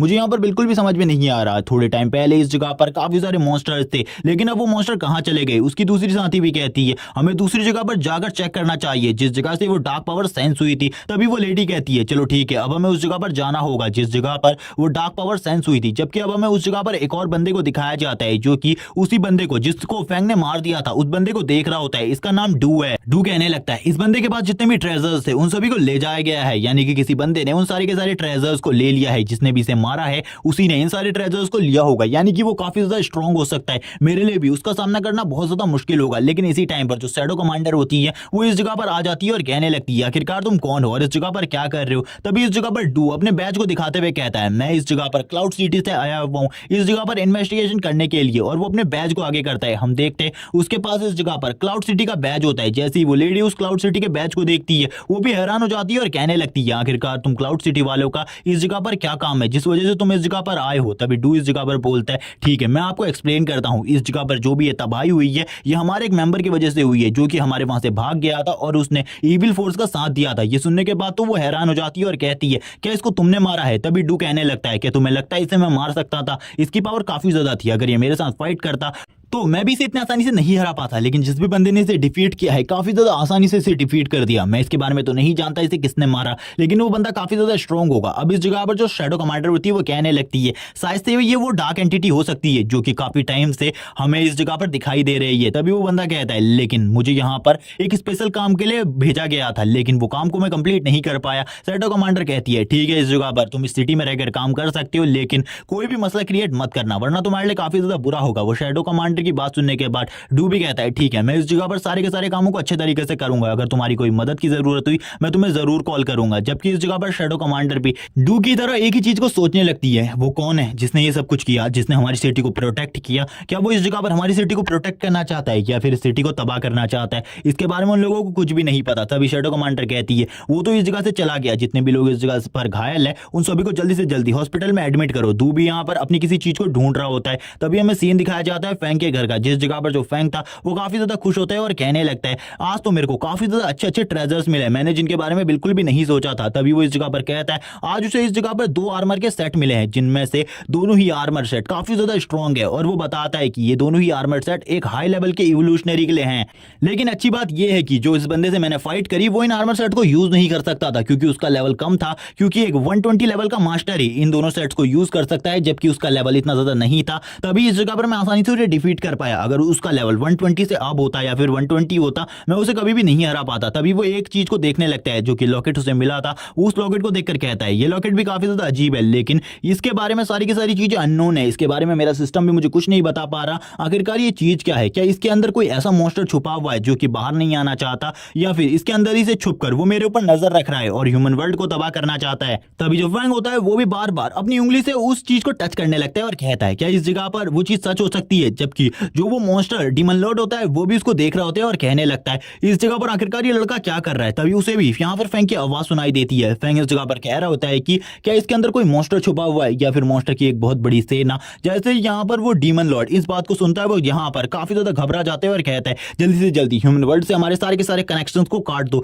इस लड़के को कुछ भी पता नहीं चलना चाहिए हमारी प्रेजेंस के बारे में। जैसे ही वो लोग अपनी डीमन लॉर्ड की ऐसी बातों को सुनते हैं वो इस जगह पर सारे के सारे कामों को करने लगते हैं जिससे ह्यूमन वर्ल्ड से उनके सारे के सारे कनेक्शन कट जाएं। जबकि वो डीमन लॉर्ड भी सोच रहा होता है क्या ये वही है जिसके बारे में मैं सोच रहा हूँ, या फिर ये बंदा मुझे खाली डराने की कोशिश कर रहा है इस जगह पर उस बंदे की पावर को यूज करते हुए। तभी हमें नेक्स्ट डे का सीन दिखाते हैं। नेक्स्ट डे एक हॉस्पिटल में वही वॉरियर जिसको उसी डीमन जनरल ने काफी ज्यादा बुरे तरीके से घायल कर दिया था वो इस जगह पर होता है। वो सभी लोगों को बता रहा होता है जिस टाइम पर वो डू नाम का बंदा उस जगह पर आया, वो बंदा जो कि इस जगह पर सभी लोगों को प्रोटेक्ट कर रहा था और उस बंदे को मारा था, वो बंदा उस जगह से गायब हो गया एक पोर्टल के जरिए। लेकिन उसकी पावर काफी ज्यादा अलग थी, उसके बारे में मैं कुछ भी नहीं जानता, लेकिन मुझे इतना पता है कि वो एक छोटा सा लड़का था। तभी यहाँ पर ये सुनने के बाद वो सभी लोग हैरान हो जाते हैं और कहने लगते हैं आखिरकार ये बिग शॉट है कौन जिसके बारे में हमें कुछ भी नहीं पता। ये बंदे ने हमारी प्रोटेक्शन करी लेकिन फिर भी इसके बारे में हमारे पास कोई भी रिपोर्ट नहीं है। आखिरकार ये कौन है और ये हमारी प्रोटेक्शन क्यों कर रहा है और हमारी मदद इसने क्यों करी? इसको देखकर तो उस जगह पर जितनी भी तबाही थी वो भी शांत हो गई थी। ऐसा लगता है वो काफी ज्यादा स्ट्रांग है और ये सारी की सारी चीजें शैडो मास्टर इस जगह पर कह रही होती है। तभी जो बंदा घायल है वो कहने लगता है लेकिन मैं तुम्हें उसके बारे में इतना बता सकता हूँ कि वो इतना ज्यादा स्ट्रांग है कि उसके सामने वो बंदा भी ज्यादा टाइम तक टिक नहीं पाया था, उसने उसे भी काफी ज्यादा इजीली डिफीट कर दिया था। तभी इस जगह पर अब वो बंदा जो कि उसके पीछे खड़ा होता है वो कहता है अगर ये बंदे का सपोर्ट हमें मिल जाए तो हम अपनी सिटी को और भी ज्यादा स्ट्रांग बना सकते हैं और आगे आने वाले खतरों को भी इजीली टेक डाउन कर सकते हैं। उसकी बात सुनने के बाद जो लेडी होती है वो भी कहती है मुझे तो उसके बारे में पता है लेकिन आखिरकार हम उसे ढूंढेंगे कैसे? तभी वो बंदा कहता है मेरे पास इसके लिए एक आइडिया है, इस जगह पर अगर हम उस आइडिया को यूज करें तो शायद से हम उसे पकड़ पाए। हमें यहाँ पर उसकी पावर को एक बार सेंस करना होगा जिसके बाद हम उसे ढूंढ पाएंगे काफी ज्यादा आसानी से, लेकिन इसमें काफी सारी प्रॉब्लम भी हो सकती है, हमें उस बंदे से फाइट भी करनी पड़ सकती है। तभी इस जगह पर जो बंदा लेटा होता है वो कहने लगता है मैं चाहूंगा कि तुम उससे फाइट ना करो क्योंकि तुम फाइट करने के बाद भी उससे नहीं जीत सकते। ये बात सुनने के बाद वो चश्मे वाला बंदा कहने लगता है मुझे इसके बारे में पता है इस जगह पर कि हम उसे डिफीट नहीं कर सकते, वो काफी ज्यादा स्ट्रांग है। इसी के साथ ही अब हमें फैंग का सीन दिखाया जाता है। जो फैंग होता है वो इस जगह से निकल चुका होता है, वो एक टीम के साथ जा रहा होता है एक डंजन के अंदर जिस जगह पर वो सामान उठाने वाला काम करने वाला है और ये उसी जगह पर जा रहा है जिस टेंपल के अंदर जाकर इसे उस चीज को लेकर आना है, यानी एक ट्रेजर को लेकर आना है और हिडन बॉस को डिफीट करना है। इसी के साथ ही हमें फैंग को देखते हैं। जो फैंग होता है वो उस टेंपल के काफी ज्यादा करीब पहुंच चुका होता है और करीब पहुंचने के बाद कहता है ये टेंपल तो मेरे काफी ज्यादा करीब है, अब मुझे जल्दी से जाकर अपने मिशन को कंप्लीट करना होगा जिसके बाद मुझे रिवॉर्ड के रूप में काफी सारी चीजें मिल सकती है। जबकि हम इस जगह पर देखते हैं डू को जो कि इसके पीछे पीछे इस जगह पर आ चुका होता है। डू इस जगह पर कहने लगता है मैंने इस लड़के का पीछा किया और मैं इस जगह पर पहुंच गया अब वो सारी की सारी चीजें स्टार्टिंग से बताते हैं। आखिरकार उसने स्टार्टिंग से क्या किया, सबसे पहले वो एक्सचेंज हॉल में गया क्योंकि उसे लगा अगर कोई भी बंदा उन ट्रेजर्स को बेचना चाहेगा तो वो एक्सचेंज हॉल में आकर ही उन ट्रेजर्स को बेचेगा। इसी के साथ ही वो डायरेक्टर वांग से बात करता है। डायरेक्टर वांग से वो इस जगह पर कहने लगता है मुझे इस जगह पर 2 हाई लेवल के आर्मर सेट चाहिए। इसी के साथ ही हमें दिखाया जाता है लड़की का सीन जो कि अपने मन में सोच रही होती है ये लड़का इस जगह पर उस लड़के फैंग से तो काफी ज्यादा अच्छा है और हैंडसम भी है और इसी के साथ ही ये काफी ज्यादा रिच भी लगता है मुझे। तभी हम देखते हैं जो डायरेक्टर वांग होते हैं वो कहने लगते हैं तुम काफी ज्यादा लकी हो इस जगह पर, क्योंकि मुझे अभी अभी जो मेरा एक यहाँ पर सेलर है उससे कॉल आया था कि उसके पास 2 आर्मर के सेट पड़े हुए हैं और वो जल्दी उन्हें बेचने के लिए इस जगह पर आएगा, लेकिन शायद से वो आज इस जगह पर नहीं आएगा। डू कहने लगता है क्या तुम मुझे उस सेलर के बारे में बता सकते हो? तभी वांग कहने लगता है ठीक है मैं उसके बारे में तुम्हें बता देता हूँ, कॉल करके मुझे उससे पूछना होगा आखिरकार वो इस टाइम पर कहाँ है और वो तुम्हें इसके बारे में बता देगा। तभी हम देखते हैं इस जगह पर जो डू होता है वो सोच रहा होता है शायद से ये दोनों जो आर्मर के सेट की बात हो रही है ये मेरे ही मास्टर के आर्मर सेट हो सकते हैं, लेकिन शायद से ये दूसरे कोई आर्मर सेट भी हो सकते हैं। वो इन्हीं सब चीजों के बारे में सोच ही रहा होता है। तभी वो यहाँ पर कहता है मुझे जल्दी से जल्दी उस बंदे के बारे में सारी की सारी इन्फॉर्मेशन चाहिए, मुझे वो बंदा इस टाइम पर कहाँ है उसके बारे में जल्दी बताओ। ये सुनने के बाद तो मैनेजर वांग भी हैरान हो जाते हैं और कहने लगते हैं ठीक है सर मैं जल्दी आपको बताता हूँ इन सब चीजों के बारे में। अब वो इस जगह पर कॉल कर उसके बारे में पता करते हैं और कहने लगते हैं इस जगह पर क्या हो रहा है, क्या इन आर्मर के साथ कुछ गड़बड़ है। तभी हम देखते हैं वो सारी की सारी इन्फॉर्मेशन अब इस जगह पर डू को दे देते हैं और डू को ये सारी की सारी बात बताने के बाद कहते हैं मुझे यहाँ पर इन सभी चीजों के लिए कुछ तो कमीशन मिलेगा ही। तभी यहाँ पर डू कहता है ठीक है मैं इन सारी चीजों के लिए तुम्हें कुछ पैसे दे दूंगा। और इसी के साथ ही हमें सीन दिखाया जाता है मैनेजर का। जो मैनेजर होते हैं वो काफी ज्यादा परेशान होते हैं। ये देखने के बाद तो वो लड़की हैरान हो जाती है और कहती है क्या आप इस जगह पर फैंक के लिए परेशान है? तभी वो इस जगह पर कहते हैं नहीं मुझे तो उस लड़के के बारे में कुछ चीजें पता चली है कि वो लड़का इस जगह पर किसी भी स्ट्रॉन्ग बैकग्राउंड से बिलोंग नहीं करता, बल्कि वो तो काफी ज्यादा वीक है। वो एक अनाथालय में रहा है और मैंने सुना है कि वो इस जगह पर यू फैमिली की जो डॉटर है उसके साथ काफी ज्यादा अच्छे रिलेशन में है, लेकिन उन्होंने भी उसकी कोई मदद नहीं करी। तभी वो लड़की कहती है आखिरकार अगर ऐसी बात है तो वो जो लड़का है वो इस जगह पर गोल्डन पर्पल रैंक के ट्रेजर को कैसे ला सकता है, क्या वो उन ट्रेजर्स को चुरा सकता है? तभी मैनेजर वांग कहने लगते हैं नहीं मुझे इसके बारे में नहीं पता और मुझे नहीं लगता जो आर्मर सेट है वो उसने चुराए हैं, लेकिन जो वो बंदा है वो जरूर उससे उन आर्मर सेट्स को छीनने की कोशिश करेगा। तभी यहाँ पर वो लेडी कहती है ये तो काफी ज्यादा अच्छी बात हो गई, मुझे उस लड़के से बदला लेना था और इस जगह पर जो बदला है वो इस जगह पर कंप्लीट हो जाएगा। तभी इस जगह पर मैनेजर कहने लगते हैं जब अगली बार फैंग इस जगह पर आएगा तो मैं उसे अच्छे तरीके से ट्रीट करूंगा कि आखिरकार उसने मुझे धोखा देने की हिम्मत कैसे करी। तभी यहाँ पर जो वो लड़की होती है वो सोच रही होती है कि वो जो लड़का डू इस जगह से गया है वो जरूर इस जगह पर फैंग को बहुत ज्यादा बुरे तरीके से पीटेगा और पीटने के बाद इस जगह पर जो मेरा बदला है वो भी कंप्लीट हो जाएगा। वो तभी अपने मन में कह रही होती है तभी तो मैं सोचूं इस जगह पर आखिरकार उसके जैसा लड़का इस जगह पर आकर इतने ज्यादा महंगे महंगे ट्रेजर्स को कैसे बेच सकता है। और वो हंसते हुए फैंग का मजाक उड़ा रही होती है। जबकि अब हमारा सीन शिफ्ट हो जाता है टाइम प्रेजेंट में आ जाता है। जो फैंग होता है वो आगे की तरफ बढ़ रहा होता है और डू उसको फॉलो करते हुए कहता है ये लड़का काफी ज्यादा मिस्टीरियस है, अगर ये उस बंदे को डिफीट कर सकता है तो ये काफी ज्यादा स्ट्रॉन्ग होगा, इसीलिए मुझे छुपकर इसका पीछा करना चाहिए। लेकिन उसे फैंग के बारे में ज्यादा चीजें बिल्कुल भी नहीं पता क्योंकि उसने फैंग के बारे में कोई भी जानकारी नहीं निकाली है। वो फैंग का पीछा करते हुए कहता है ये तो उस टेंपल की तरफ जा रहा है, वो टेंपल एक डंजन है, मुझे लगता है ये उस डंजन को क्लियर करने के लिए जा रहा है, लेकिन आखिरकार ये इस तरीके के लो रैंक के डंजन के अंदर क्यों जा रहा है मुझे इसके बारे में बिल्कुल भी नहीं पता। इस जगह पर जो मॉन्स्टर है वो भी काफी ज्यादा कमजोर होने वाले हैं मुझे ऐसा लग रहा है। लेकिन तब वो आगे बढ़ रहा होता है तभी वो कहता है यानी कि डू इस जगह पर कहने लगता है इस जगह पर एक प्रोटेक्टिव बैरियर बनाए जो कि काफी ज्यादा स्ट्रॉन्ग है, मुझे नहीं लगता इस प्रोटेक्टिव बैरियर को तोड़कर ये बंदा आगे की तरफ जा पाएगा उस मेंशन के अंदर जिस जगह पर बॉस है। लेकिन बाहर पर जो मॉन्स्टर है वो इतने भी ज्यादा स्ट्रॉन्ग नहीं है कि ये उन लोगों को रोक ना पाए। तभी इस जगह पर जो फैंग होता है वो इस जगह पर अपने आर्मर सेट को बुलाने लगता है और कहता है जल्दी से इस जगह पर जो मेरे आर्मर सेट है उन्हें मेरी बॉडी के ऊपर लगाओ। जैसे ही उसका आर्मर सेट उसकी बॉडी के ऊपर आता है वो काफी ज्यादा खुश हो जाता है और कहने लगता है ये तो काफी ज्यादा अमेजिंग है, लेकिन उसको इस तरीके से हरकतें करता हुआ देखकर डू कहता है आखिरकार ये क्या कर रहा है। तभी वो उसके आर्मर सेट की तरफ देखता है और कहने लगता है ये आर्मर सेट तो काफी ज्यादा वीक आर्मर सेट है, मुझे लगता है ये इस जगह पर अपने आप को लो प्रोफाइल रखने की कोशिश कर रहा है ताकि कोई भी इसके बारे में ना पहचान सके और इसके पावर लेवल के बारे में भी ना पता कर सके। लेकिन मुझे तो इसके बारे में पता है, इसीलिए मैं सबसे पहले इसकी बॉडी के ऊपर एक मार्क को छोड़ने वाला हूं और वो तुरंत ही अपनी आई से एक मार्क को उसके ऊपर डाल देता है ताकि वो कहीं भी उसको फॉलो कर सके।